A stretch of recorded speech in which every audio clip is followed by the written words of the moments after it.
Hello friends, नमस्कार। Judicial exam watcher channel से मैं राजेश कुमार सोनी। हम लोग पढ़ रहे हैं इस समय उत्तर प्रदेश राजस्व संहिता 2006। इससे पूछे जाने वाले महत्वपूर्ण प्रश्न, सेक्शंस और जो पूछा जाना है या जो पूछा जाता है उतना ही मैं चर्चा करता हूं अपने वीडियो में। आज राजस्व संहिता अधिनियम के अंतर्गत भूमिधरों के या जोतदारों के वर्गों की चर्चा करेंगे, उनके अधिकारों की चर्चा करेंगे। बहुत पूछा जाता है यहाँ से। तो सेक्शन 76 आपको ध्यान रखना है। सबसे पहले तो ये जान लीजिए कि राजस्व संहिता में भूमिधरों के या खातेदारों के 4 वर्ग बनाए गए हैं और ये जो 4 वर्ग हैं उनमें पहला संक्रमणीय अधिकार वाला भूमिधर, दूसरा असंक्रमणीय अधिकार वाला भूमिधर, तीसरा असामी और चौथा सरकारी पट्टेदार। ये 4 वर्ग बचे हैं। बाकी सारे वर्ग खत्म किए जा चुके हैं। अब उनसे कुछ लेना देना नहीं है एग्जाम के लिए, अब वो किताबों में रह गए हैं। हमें जानना है कि जो संक्रमणीय अधिकार वाला भूमिधर होता है, असंक्रमणीय अधिकार वाला भूमिधर होते हैं, ये क्या होते हैं, इनको कैसे बनाया गया है और इनके क्या अधिकार हैं, ये हमको जानना है। तो देखिए, जो जिनको संक्रमणीय बना दिया गया है तो उनको तो संहिता के प्रारंभ से ही राइट दे दिया गया था ट्रांसफर का और अनन्य कब्जे का, और वो अपनी जोत का इस्तेमाल अपने तरह से कर सकता है। लेकिन जो असंक्रमणीय भूमिधर वाला जोतदार या खातेदार था, उसके लिए ये व्यवस्था की गई है कि अधिनियम के प्रारंभ के जिस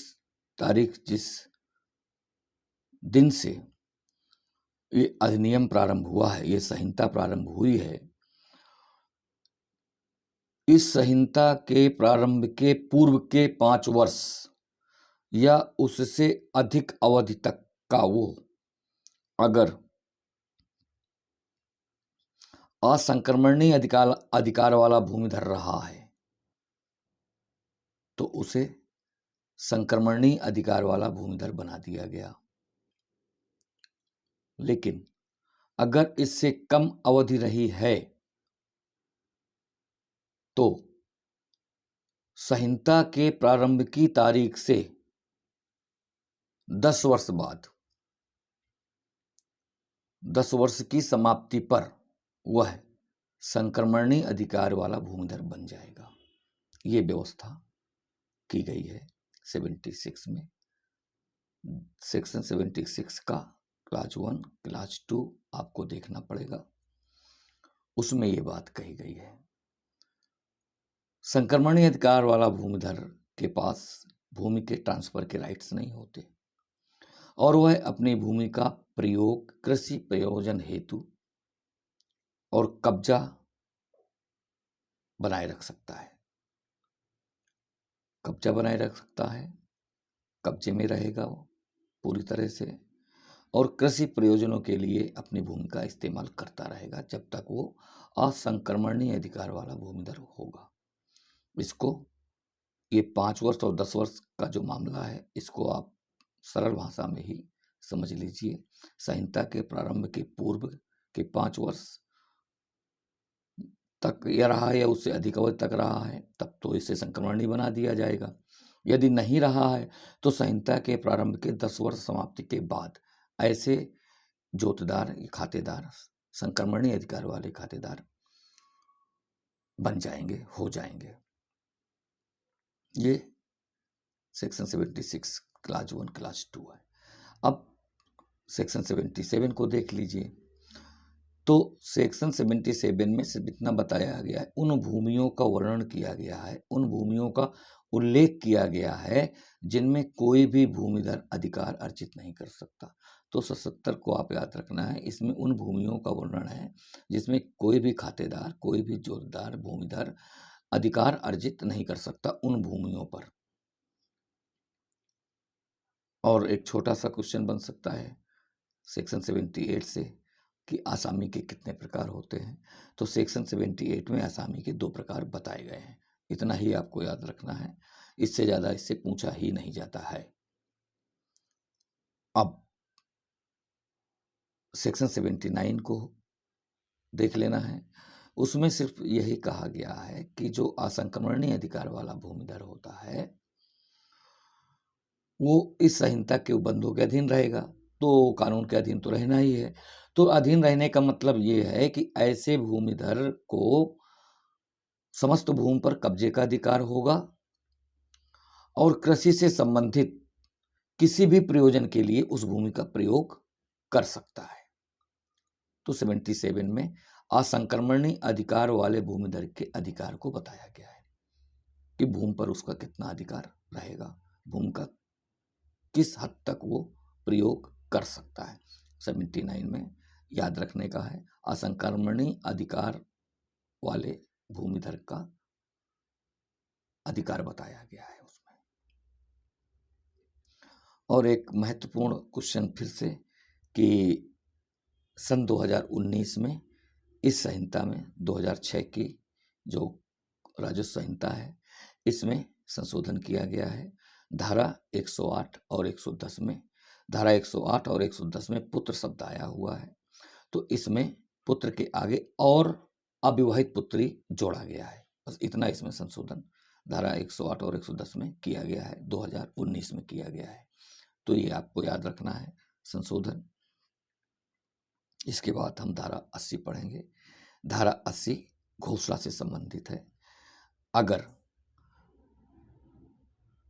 ऐसी कोई जोत है या उसके किसी भाग पर, जोत पर या जोत के किसी भाग पर जिसका उपयोग औद्योगिक, वाणिज्यिक या आवासीय प्रयोजन के लिए प्रस्तावित है, तो ये जो प्रस्तावित है इसकी घोषणा कौन करेगा? हमें घोषणा करवानी पड़ेगी, चूंकि कृषि भूमि का प्रयोग हम बिना अनुमति के औद्योगिक, वाणिज्यिक या आवासीय प्रयोजन के नहीं कर सकते हैं। तो हमें क्या है उसका उसकी घोषणा करवानी पड़ेगी। तो घोषणा करवाने के लिए हमें उपखंड अधिकारी के पास जाना पड़ेगा, वहाँ आवेदन करना पड़ेगा। उपखंड अधिकारी कौन होते हैं? सामान्य भाषा में जान लीजिए, जिले का प्रभारी सहायक कलेक्टर होता है। तो जिले का प्रभारी सहायक कलेक्टर जो होता है वही उपखंड अधिकारी होता है। इनके पास हमें आवेदन देना होगा इस बाबत कि वो घोषणा करें। तो जब आवेदन करेंगे तो उपखंड अधिकारी महोदय जांच करेंगे। जांच के उपरांत यदि वो संतुष्ट होते हैं तो उद्घोषणा कर देंगे। अब बात ये आती है कि उद्घोषणा अगर कोई सह अंशधारी है तो क्या वो भी करवा सकता है? तो सह अंशधारी भी उद्घोषणा करवा सकता है, लेकिन उसके लिए अपने अंश को अलग करना पड़ेगा। पहले वो अपने अंश को विभाजित करवाए, अलग करवाए, और इसके बाद वो इस प्रयोजन के लिए घोषणा का आवेदन करे। अगर वो ऐसा नहीं करता है तो फिर वो घोषणा के लिए आवेदन नहीं करेगा या नहीं कर पाएगा, जैसा भी आप समझ सकते हैं। और एक विशेष बात धारा 81 में बताई गई है, उसमें यह बताया गया है कि यदि घोषणा हो गई और वह भूमि औद्योगिक, वाणिज्यिक या आवासीय प्रयोजन के लिए प्रयोग की जा रही है तो फिर उसमें उस व्यक्ति की वैयक्तिक विधि लागू होगी जिस विधि से वो शासित होता है। यानी कि अब उस भूमि पर पर्सनल लॉ लागू होगा। अब उसका जो भी आगे उपयोग होगा, प्रयोग होगा, उसके साथ बर्ताव होगा, वो सब वैयक्तिक विधि के अनुसार होगा, उस व्यक्ति के वैयक्तिक विधि के अनुसार, जिसके जो जिसकी वो भूमि है और इस प्रयोजन से वह प्रयोग कर रहा है, उसकी घोषणा उसने करवा ली है। तो फिर वो जोत नहीं रह जाएगी, ऐसी जोतों पर फिर वैयक्तिक विधि लागू हो जाएगी। घोषणा का ये प्रभाव होता है, धारा 80(1) के अंतर्गत बताया गया है। धारा 80(1) के अंतर्गत ये भी कहा गया है कि धारा अध्याय 9 में इस संहिता के अध्याय 9 में जो भी उपबंध किए गए हैं, अब वो उपबंध ऐसी भूमि को लागू नहीं होंगे।